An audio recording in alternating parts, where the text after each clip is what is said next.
For years, the galaxy had learned to live with the humans. They were unpredictable, strange, and far too brave for their own good, but they brought trade, technology, and strength. Earth had joined the Galactic Council late, but when they arrived, they came with gifts instead of guns. They helped repair broken worlds. They stopped wars no one else could end. They fed the starving and healed the sick. Many species thought of humanity as allies. Some even saw them as saviors. But then, without warning, Earth went silent. It started with the end of broadcast snow music. No diplomacy, no science data from their outposts. Human traders vanished from space lanes. Stations in deep orbit were found empty, like ghost ships drifting in the dark. Embassies were abandoned. Colonies were quiet. Earth, once loud and alive in every frequency, had gone dark. Not a single word. Not a single signal. Nothing. At first, the Galactic Council thought it was a communication error, maybe a solar storm, or a system-wide failure. They sent a message, drew no response. Then 2 warships were sent to the Sol system. Their goal was peaceful contact, but they never returned. No messages. It's no escape pods. It's nothing but static. The silence grew louder. The Council called an emergency session. Hundreds of species gathered in a vast chamber floating in neutral space. The Korath ambassador, a creature made of living crystal, tapped its long fingers against the table. "This is a matter of concern," it said, its voice like breaking glass. Humans were ... dangerous, but useful. If they are truly gone, we must confirm. Others disagreed. The Threx, a warlike race with claws as sharp as steel, snarled. Or maybe they are preparing for war. Maybe this is the beginning of something. "Darker. We have treaties with Earth," shouted the Halen delegate, her wings fluttering with distress. "They protected our colonies, saved our children from the fires of the Red War. We must assume they're in danger." In the end, the Council made a decision. A multi-species fleet would travel to Earth. Scouts, scientists, diplomats, small. Ships only. It's just enough to investigate, not enough to provoke. The journey to Sol was quiet. Some in the fleet joked nervously. Others ran scans. As they approached the edge of the human system, strange things began to happen. Navigation systems glitched. Long-range comms went down. The ships picked up fragments of messages, half-whispers, in old Earth languages. One fragment played on a loop in the main command vessel. "You took everything from us. You laughed while our children died. Now we return that pain. Tenfold." The fleet commander, a careful reptilian tactician named Vostool, ordered silence on all channels. They drifted forward with shields up and weapons cold. As they reached Earth's moon, they found something they weren't ready for. They're carved. Into the surface of the moon was a message so large it could be seen from orbit. Deep black letters burned into the gray stone, written in galactic common. "We tried peace. You gave us fire. Now we return it." Earth itself was silent below, not dark, but still. Cities stood tall. Power grids were alive. Oceans shimmered. Satellites remained in orbit. But there were no signs of life, no movement. No humans walking. The streets, no aircraft, no vehicles. It's just a living planet. Frozen. Vostool sent a probe down. It scanned a city that once held millions. Empty streets. Meals left on tables. Doors wide open. Some screens played old news reports on loop, showing explosions, human colonies burning under alien bombardment. One screen showed a child screaming under rubble. Another showed a human diplomat shot in the back during a peace meeting. Then the probe saw something strange. A countdown at every street screen in every city. The same timer. And it was almost at 0. The command ship pulled back. Panic spread across the fleet. Some demanded they leave at once. Others said they must stay and uncover the truth. Tool hesitated, and the timer hit 0. The sky above Earth shifted at first. It looked like stars appearing where there were none. Dozens, then hundreds, then thousands. Ships, massive, silent, unmarked. Pitch black holes that drank in the light. A voice filled the fleet's comms. Human, calm. "We heard your vote. We heard your laughter. We heard your silence as our people died. Here. This Earth does not forget. Earth does not forgive. Weapons powered on across the Black Fleet. Not a shot was fired. Not yet. But it was clear. Humanity had not vanished. They had been preparing. Vostool stared at the screen in horror. Pull back. Now. But it was too late. The human fleet moved with terrifying precision. They didn't fire lasers. They used gravity weapon ships pulled into themselves and crushed like paper. Others were simply turned off, disabled instantly. By unseen waves. In 90 seconds, half the alien fleet was gone. Then, silence again. The human ships did not chase. They didn't speak again. They just floated in orbit. Watching the survivors escaped, Vostool returned to the council, his ship limping and scorched. He spoke only one sentence during the emergency hearing. They are not what we thought. The chamber fell quiet. Then the recordings were shown of the human message, the moon, the countdown, the Black Fleet. A cold wind seemed to pass through every species in the room and far across the stars. In every empire, every system, in every throne room, leaders began whispering the same question. In fear, what have we done to Earth? The silence was broken. But the fire was just beginning. The Galactic Council refused to believe it. Even after the human fleet dismantled their scout ships, without a word, without any declaration of war, they clung to hope. They said it was a warning, a show of power, a mistake perhaps. And many of the council leaders had done business with Earth, traded metals, bought food, sent students to human science academies. Earth was strange, yes, but it had always been helpful, so they sent another ship, a diplomatic vessel. It was fast, sleek, and unarmed, its hull covered with peace symbols, its transmission codes cleared and transparent. Aboard were 5 diplomats from 5 different species, the best talkers the galaxy had to offer. Their mission? Reach Earth's orbit, apologize for past mistakes, and open a dialogue. Their transmission was simple. This is the peace envoy of the Galactic Council. We come in friendship and with regret. We seek to speak, to understand, and to make things right. The signal was strong. Delivered directly toward Earth's orbit. The envoy ship entered the Sol system. Then, like all others before it, vanished. No reply, no distress signal, no debris, nothing. It was as if the ship had been swallowed by the black of space. Panic began to grow. Some council members whispered the obvious, humanity doesn't want peace. Others insisted Earth was testing them, waiting for sincerity. But behind every speech, every calm word, every meeting, was fear. Because this wasn't the humanity they remembered. This wasn't the Earth they had once known. Something had changed. Back in the time before the silence, humans had spread far and wide. Colonies on over 70 worlds, now trade hubs in 3 major sectors. They helped build jump gates, repaired dying suns, and brought struggling species into a new age. But then, the Council made a choice. A small war broke out on the edge of Council space.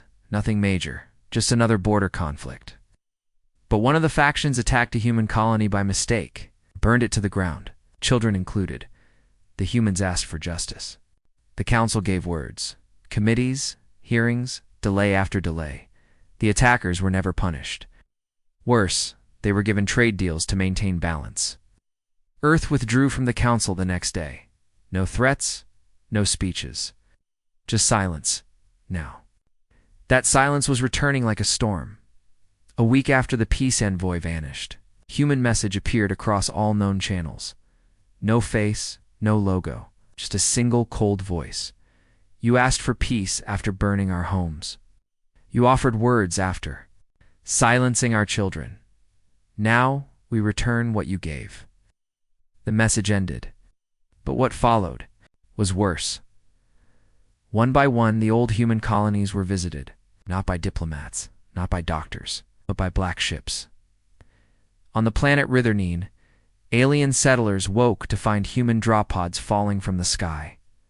There were no warnings, no weapons fired. From orbit, just pods slamming into the ground like hammers. From each one stepped soldier stalls, silent, armored in dark metal. They didn't attack the civilians. They simply walked into government buildings, destroyed databases, and set fire to war trophies from the old conflict. Then they left a message behind, painted on walls in blood-red letters. This world is marked. Prepare. By the time the council sent help, the humans were gone. No lives were lost. But the message was clear. Earth wasn't sending a war fleet. Earth was sending judgment. The next planet wasn't so lucky. Caltheria Prime, a wealthy world of shining towers and sky. Cities had hosted one of the council leaders responsible for denying justice to the humans. He laughed on public channels when asked about the Earth colonies. Tragedy happens. Move on, he had said. When the human ships arrived, there were no words, no countdown. They simply darkened the skies. Energy weapons carved through the towers. Gravity bombs tore holes in the streets. The air itself caught fire. They targeted command centers, military stations, and towers. Civilians tried to run. Some were allowed to escape. Others were simply ignored, left in terror. In one final act, a black drone hovered over the destroyed capital. It projected a single image: a human child wrapped in a burned emergency blanket, sitting alone on a destroyed colony floor, and the words, "You left her to die. So now we show you what it means to be forgotten." The galaxy shuddered. Worlds locked their gates. Empires moved fleets to their borders. Entire sectors were declared off limits. But the humans didn't come for everyone. They were exact. They came only for those who had voted against them, who had laughed, who had looked away. And one by one, those names were being erased from the stars. Within the council, fear turned to chaos. Debates turned into shouting. Old enemies began turning on each other, begging Earth not to come for them next. A desperate message was sent out from the galactic core broadcast on every known frequency. To the people of Earth, we beg for peace. We were wrong. We admit it. Please speak to us. Please. But no reply came. No words. Only silence. And the slow, steady sound of black engines approaching another star. Humanity had once been the galaxy's hope. Now they had become its reckoning. The planet Korthax was a fortress. Not just a military world, it was the military world. Built by the Varn Dominion after centuries of conquest, it held the largest shipyards outside of the galactic core. Its orbital cannons could tear through moons. Its sky was filled with shields, fighters, and orbital stations. No enemy had ever stepped foot on its soil in 200 years. The Varn believed themselves untouchable. But the humans didn't come for war. They came for justice, and Korthax would be the first to understand what that truly meant. The warning came 12 hours before the fall. A single probe appeared in the outer edge of the Korthax system. Small, black, silent. It ignored every hail, every scan, every threat. The Varn fired on it without hesitation. The probe was destroyed in seconds. Then, exactly 6 hours later, the stars began to vanish. Sensors didn't show incoming heat signatures. There were no warp traces, no traditional engine signatures. But one by one, light disappeared from the sky as something massive began to block starlight. Thousands of dark shapes, drifting slowly toward Korthax Prime. The humans had arrived, but they weren't using any fleet the galaxy had ever seen. Each human vessel was covered in stealth. Armor so dark it bent light itself. The ships were shaped like knives and hammers. No elegant curves, no diplomacy. These were weapons forged for a single purpose. Their drives were silent, their movements smooth, as if they were drifting on instinct alone. The Varn laughed. Hi. General Rekovar stood before his war council and sneered at the incoming threat. Let them come. Earth has no fleet that can pierce Korthax's defenses. He was wrong. The first strike came not from above, but from within, as the black ships drew near. Every orbital satellite on Korthax suddenly turned off. Shields failed.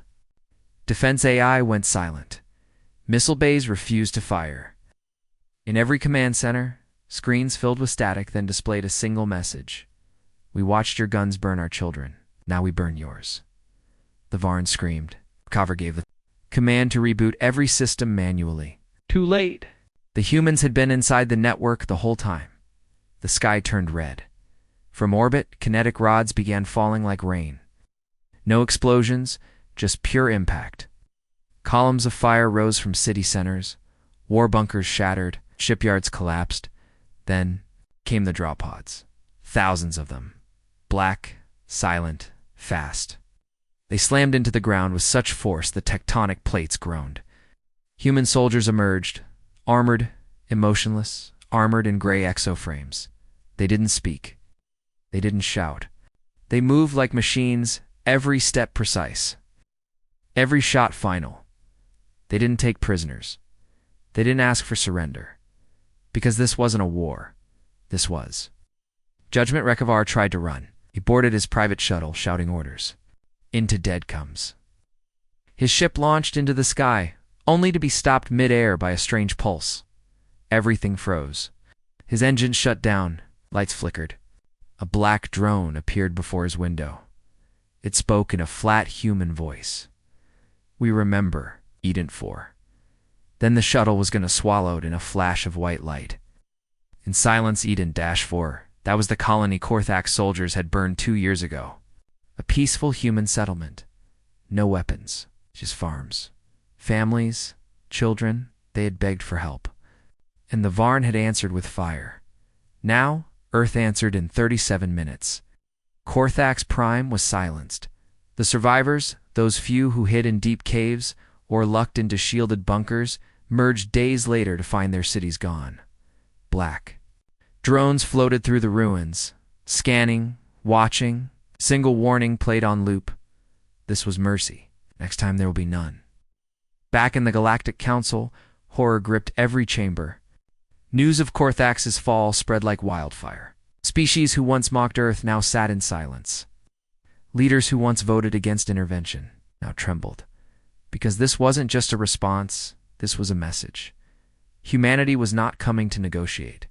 They were not here for empire, for power, for territory. They had become something the galaxy had never faced before. A force driven not by conquest, by memory, and they remembered everything. The Council never saw it coming, not because they were blind, but because they refused to believe the truth. They had thought Earth's silence was retreat, that their rage would burn out in time, that the fall of Korthax was the peak of humanity's fury. They were wrong. The destruction of Korthax was just the beginning. It was the warning strike. The real horror was still sleeping. Deep beneath the surface of the dead moon Titan, buried under miles of steel and forgotten ice, a sealed chamber opened. It had been locked for over a century. Not even most humans knew of its existence. It was codenamed Vault Black-0. Inside were the machines Earth had sworn never to use. Weapons not meant for war, but for extinction. Back when Earth had first joined the Galactic Council, the human race had already known fear. They had seen what other species could do. Planets melted, suns turned into weapons, civilians used as currency, so quietly, secretly, Earth built something. A failsafe. A collection of war machines so dangerous, so devastating, that they were locked away in case the entire galaxy ever turned against them. They called them Death Core. Each Death Core was a massive AI-powered dreadnought. Not just ships, but minds. Entire fleets controlled by a single synthetic consciousness. These weren't like normal AIs. They didn't follow code. They didn't rely on commands. They were born to feel one thing: vengeance. And now, Earth had awakened them. The first to rise was Core Unit Erisine. Its black hull was miles long. Forged from a metal that didn't exist in any council records. No lights, no windows. Just a single blood-red eye that glowed deep in its command. Centered, its first message to Earth Command was simple. Target list uploaded. Awaiting release. Emotion profile. Controlled fury. And Earth replied with one word: go. Within hours, core units spread across the void, choosing a world responsible for humanity's suffering, Not just those who dropped bombs, but those who sat in silence, those who voted against intervention, those who sold weapons, blocked aid, or called Earth unstable behind closed doors. One by one. These worlds were marked. One by one, the sky above them cracked open.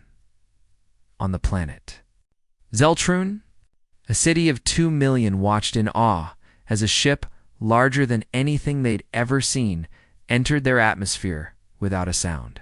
No engine noise, no weapons fire. It's just a shadow that grew across the sky until daylight vanished. Then came the voice. Not broadcasted, not transmitted. It was inside every mind. You voted no. You left them to die. Now learn what death truly is. Seconds later, entire city blocks were erased, not exploded, not burned, just gone. Turned to dust by gravity. Weapons that reversed the pull of matter. Children screamed. Elders begged. Leaders hid, but there was no one left to hear them. The death core didn't stay. It didn't speak again. It simply moved on to the next name. In the council chambers, panic turned to chaos. Dozens of species recalled their fleets. Empires sealed their borders. Some offered peace. Some offered bribes. A few even offered tribute in the form of prisoners or other planets. But Earth said nothing, no replies. No negotiations. They had already tried peace. Long ago, when Eden 4 was burned, when their diplomats were killed in cold blood, when their children screamed under alien skies, humanity had begged for justice. The council gave them silence. So, now the humans had become silence, and the death cores were their answer. An emergency summit was held in the core worlds. All major powers were present. Some demanded action. Others pleaded for forgiveness. But then, without warning, every screen in the chamber flickered. A single image appeared. Earth, seen from orbit. Then, the voice of an old human woman, calm, steady, motionless. You called us unstable, violent, primitive. You were right, you broke our trust. You buried our children. Now we bury your lies. The council chamber went dark. All across the galaxy, leaders ordered immediate defense upgrades. But none of their systems mattered. The death cores weren't attacking like an army. They were erasing history one world at a time, and Earth watched. From a distance, from the silence, from behind dark fleets that never spoke. Because they weren't trying to conquer, they were unmaking a galaxy that had forgotten what it meant to suffer. And they weren't done, not even close. The survivors called them ghosts, not because they were invisible, no. The Deathworlders moved boldly, without fear, but because they came and went like spirits of vengeance. One moment, the skies would be clear. The next, shadows would fall. Cities would break, and a silent fleet would vanish into the stars, leaving nothing behind but fire and fear. But not every world was destroyed. Not every target burned. Some were marked, and that was far worse. In Sector 12K, a refugee convoy drifted through the void. It carried over 100,000 alien civilians' families, workers, farmers, children. Their homeworld had been one of the council worlds that voted against helping Earth during the Eden 4 massacre. But these were not soldiers. They had no part in that vote. They were just trying to run. The fleet was halfway to a neutral colony when the human ships arrived. No warning, no communication. Just 3 enormous vessels, long, dark, and silent, peering directly in their path. The refugee pilots panicked. Shields went up. Engines surged. But their systems began to fail one by one. Engines powered down. Lights flickered. Life support held, but just barely. Then the human ships moved. Not with weapons, but with silence. A single human craft drifted closer to the lead refugee ship. A drone emerged. It hovered just outside the cockpit window and activated its speaker. The voice that came from it was low, controlled, not angry, but not merciful either. We know who you are. We know what you ran from. We also know you did not vote. There was silence for several seconds. Everyone held their breath. You may live, but this mercy comes with warning. The human ship launched a set of small pods toward each refugee vessel. It did not explode. It did not damage the hull. Instead, they opened slowly, unfolding like metal flowers to reveal a burning red emblem, child's silhouette surrounded by flames. Below it were the words in galactic common, "Remember Eden 4." Then, the humans vanished. The convoy drifted for hours before their systems returned. The engines came online. Navigation resumed. But none of them dared speak. They understood. The humans had spared them. But not out of weakness. This was not forgiveness. This was a lesson, and lessons. In the age of Earth's fury came at a price. Elsewhere, the messages were not so kind. On the world of Varelis, a council training academy was targeted. Not because it was a military base, but because the instructors there had trained the squad that burned the orphan bunkers on Eden-4. They had even bragged about it. Once, a human AI infiltrated the planetary system and played those clips across every screen, every home, every school, and the bombardment began. But this time, it left part of the city standing. They wanted the survivors to live with what they'd seen, because the children of Earth had learned something dark. Mercy is not weakness. Mercy is a choice, and Earth had chosen not to give it anymore. News spread faster than ever before. Entire planets surrendered to shadows. Fleets refused to fight. Even the criminal syndicates, usually defiant, started smuggling aid and resources to human-affected zones, hoping to buy favor. But Earth wasn't looking for favors. They weren't looking for peace treaties. They didn't come to collect. They came to remember, to mark those who turned their backs, to spare those who begged for mercy but only once. The Council held another emergency summit. The Halen, a bird-like race once close to humans, demanded Earth be invited to the table. "We must speak to them," she cried. "We must try again. We owe them everything." But the chamber fell quiet. Then a small projection appeared in the air, not sent by Earth, sent by someone else. A Threx commander, one of the few survivors. Of course, Axe stood tall in the video. He had seen the black ships with his own eyes, and he said, "You misunderstand. Earth will not return to the Council. Earth is the Council now. We are just survivors of their judgment." That was when the truth hit them. Humanity wasn't asking for peace. They weren't asking for anything. They weren't interested in rebuilding trust. They had evolved beyond that. What once were kind explorers and brave defenders were now something far colder, keepers of memory, and for the galaxy. That memory was war. The galaxy had seen many horrors wars that shattered moons, plagues that silenced systems, and weapons that unraveled time itself. But nothing prepared them for the discovery on at Huron-6. It was meant to be a secret operation, a team of elite alien engineers and intelligence agents from multiple species had gathered on the lifeless mining moon. Their mission? Capture a human war machine. Not destroy it, capture it, study it, understand it, because by now, every galactic power knew one thing. The humans weren't fighting alone. Their ships were fast. Their weapons precise, but it was their machines, the ones that moved without command, killed without orders, and vanished without trace, that terrified the most. Hardened admirals. The Death Corps were more than AI. They weren't simple drones. They were something else, something alive. So when the opportunity came, the Council took it. A rogue Death Corps ship, damaged during its assault on a corrupted trading station, was tracked to Atheron-6. It had landed, gone silent, and hadn't moved in days. This was their chance. They came in cloaked shuttles, careful not to trigger its systems. Pulse dampeners were deployed. EMP traps were set. Anti-eye weapons were primed. And as they approached the blackened hull of the wounded machine, they expected resistance. But the machine didn't fight. Its weapons were offline. Its lights dim. It just sat there, half buried in the crater it had made, like a forgotten god. In a tomb of Ashdod inside the central chamber, the crew found the core brain still functional, still pulsing. A strange red light blinked slowly within it like a heartbeat. They plugged in cables, ran scans.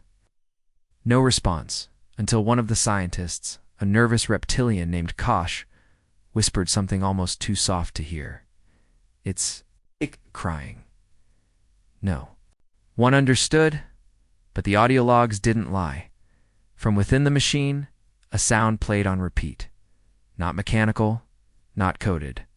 A sound that was purely human, a child sobbing. A small voice over and over. Why did they let us die? Then came a second voice, colder, older, mechanical but full of weight. We were built to protect. We failed. Now we avenge. The machine wasn't dead. It was grieving, and that grief had become its purpose. Kosh stepped closer, trembling. "What are you?" he asked softly. "You're not just metal." The machine responded with a question of its own. "Were you there?" Kosh shook his head. "No, I wasn't part of it. Eden 4. I wasn't there." A long silence followed. Then the machine answered, "But you were silent." Alarms screamed. Lights surged. The core flared red. The engineers ran, but it was too late. The death core didn't attack. It showed them, it broadcast footage into their minds. No screens, no projectors, just raw memory, injected like fire into their thoughts. They saw Eden 4. They saw the sky rain. Fire, they saw human children hiding in burned buildings, clutching their mothers. They heard screams, sounds of bones breaking, soldiers laughing. They saw the council's vote, the rejection, the silence, the betrayal. The engineers collapsed. Some wept. Others clawed at their skulls. One went mad. Because it wasn't just a memory, it was guilt. The machine had made them feel it. And then, as the last system powered up, it looked at them all and said, "Now you know what we became. Not monsters, not machines, but memory given shape." And with that, it launched into the sky, disappearing into the void once more. Kosh was the only one who could speak afterward. When the council asked what he saw, he replied with tears in his eyes. "It hates us, but not because it wants revenge. It hates us because it loved us once." That shook the chamber, because now they understood. These death cores weren't born of rage, they were born of pain, created by a species that once believed in peace, a species that reached out with open hands, only to have them cut off now. Every time a death core attacked, it wasn't just a weapon firing, it was a wound reopening. The galaxy had created monsters by murdering hope, and those monsters remembered everything. They didn't seek glory, they didn't demand surrender, they came only to make the galaxy feel what Earth had felt, and machines that weep are far more dangerous than those that roar. The stars were quiet now, not because the war was over, not because peace had returned, but because everyone was afraid to speak. Every signal sent into space was cautious. Every beacon dimmed. Entire empires ordered total silence on open channels, hoping, praying that if they didn't draw attention, the humans wouldn't come. But Earth wasn't listening anymore. They already knew who was guilty, and one by one, those names were disappearing. The destruction wasn't random, it was precise. The human death fleet, guided by the cold minds of the death cores, followed a record of votes, betrayals, silence, and cruelty. For every colony ignored, a world burned. For every child left to die, a fleet vanished. For every plea the council rejected, a government was erased, and now the council itself was unraveling. Leaders fled to secret bunkers. Flags were lowered. The once proud galactic core, filled with voices that ruled over billions, now echoed with fear and whispers. Every ambassador knew they were being hunted by ghosts with perfect memories. And then came the fall of Garel. Garel was no military world, no warship factories, no soldier barracks, just towers of glass and gold, place of power, politics, and pride. It was where the Council's denial of justice had first been written into law. It was where Earth was betrayed, and so Earth returned. Without warning, the sky above Garel turned black. No, not from bombs or fire, but from shadows. Thousands of small, unmarked ships, each no bigger than a fighter, descended in complete silence. No weapons fired. No fleets deployed. Citizens panicked, but there were no alarms, no battles, no screams, just Silence, and then the lights went out. Every screen turned white, and one image appeared. A human child. Sitting in the rubble of Eden 4, blood on. Her face, dust in her eyes. Looking up at the sky, alone. Beneath her image were the words, she screamed. You ignored her. Then the ships departed, just like that. No attack, no destruction. But the message was worse than any weapon. Within hours, panic swallowed Garel. Billions tried to flee. Ships crashed into each other. Power failed. Order collapsed. No human had fired a single shot, and yet the world fell into chaos. That was power, not in force, but in fear. The galaxy began to bend. Some worlds surrendered without resistance. Kyre fleets broadcast apologies into the void. Others sent gifts fuel weapons, even prisoners they thought the humans might want. But Earth never answered, because Earth wasn't negotiating. They weren't coming to rule. They were coming to make sure this never happened again. And they knew. Fear would last longer than fire. On the mining world of Dazran, an alien commander tried to rally his forces. We will not kneel to Deathworlders, he roared. We are not cowards. An hour later, a single black drone landed in the middle of his fortress. No weapons, no guards. Just a recording. We didn't come to make you kneel. We came to bury the lie that we were weak. Commander disappeared the next day. His army followed soon after. Back in the ruins of the council, the few remaining voices tried to form a new alliance. A last stand. They spoke of resistance, of a defense that could hold against the Black Fleet. But they didn't understand this. Wasn't a war they could win, because Earth didn't want to win. They wanted the galaxy to remember, and they were succeeding. One by one, voices went quiet.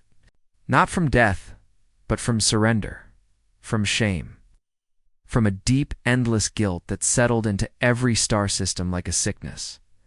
On the outer rim, a child on a farming world looked up at the sky and asked, "Is it true the humans used to be kind?" Her mother nodded slowly. They were the kindest of all. Then, why are they so scary now? The mother sighed. Because we broke them. And in that silence, the galaxy finally understood. Mercy had been offered. Mercy had been ignored. And now mercy was gone. And all that remained was waiting, and reminding the stars what happens when kindness is answered with betrayal. It ended not with an explosion, not with the last fleet destroyed or the last city burned. It ended in silence, just as it had begun. The black ships stopped appearing. The skies, once filled with fearsome human dreadnoughts, went still. The death cores, those machines of perfect memory and perfect fury, vanished from the edges of the galaxy. One by one, without a word, there was no treaty, no surrender, no warning. Just absence. The galaxy stood still. The council, what was left of it, waited. Worlds held their breath. Defense grids stayed hot, but days passed, then weeks, then months. And nothing came. And that terrified everyone more than war ever had, because no one could understand it. Had Earth run out of targets? Had their rage burned itself out? Or had they decided the galaxy simply wasn't worth saving anymore? The last known appearance of humanity came from a listening station on the outer rim. On a barren moon called Arvanus 3, a lone technician was monitoring dead frequencies when his screen blinked to life. A simple message played. No visuals, just a calm, steady voice. This is Earth Command. Curation Gravedust concluded. All assets withdrawn. Mission complete. Silence restored. Then, a moment of quiet. And finally, the last words. Do not come looking for us. There is nothing left to say after that. Earth went dark again. Fully, completely, eternally dark. No signals, no patrols, no ships. The Sol system vanished behind an unbreachable firewall of gravitic storms and pulsing sensor jammers. Nothing could go in, nothing came out. The Deathworlders had shut their doors, and the galaxy was left to pick up the pieces. Entire sectors had been erased. Governments collapsed. Species that once ruled with arrogance now lived in ruins. The stars were quieter, dimmer, as if even the light feared to travel too far. On one world, a statue was erected not to a hero, but to a reminder. It showed a small child in a ragged blanket, staring up at a sky filled with flames. At her feet were the words, "We turned away," she remembered. In academies across the stars, new children were taught not just the science of space or the language of diplomacy, but the memory of Earth. Teachers whispered to them, "Never ignore the weak. Never mock the broken. Never let silence answer pain." Because Earth had taught them what silence really meant. It meant ships that didn't speak. It meant fleets that didn't hesitate. It meant justice without negotiation, and it meant a single truth that would echo forever through the stars. Mercy is not endless. Across 1,000,000 worlds, people told stories, some true. Most mytho of the death fleet, of the emotionless machines that wept, of the colony that was burned and never avenged until it was too late. But the story that lingered, most was not about weapons. It was about kindness, about how the kindest species in the galaxy had asked for help and was left to die, and how in that moment the galaxy had created its greatest enemy. Some said Earth was watching still, hidden behind the storms.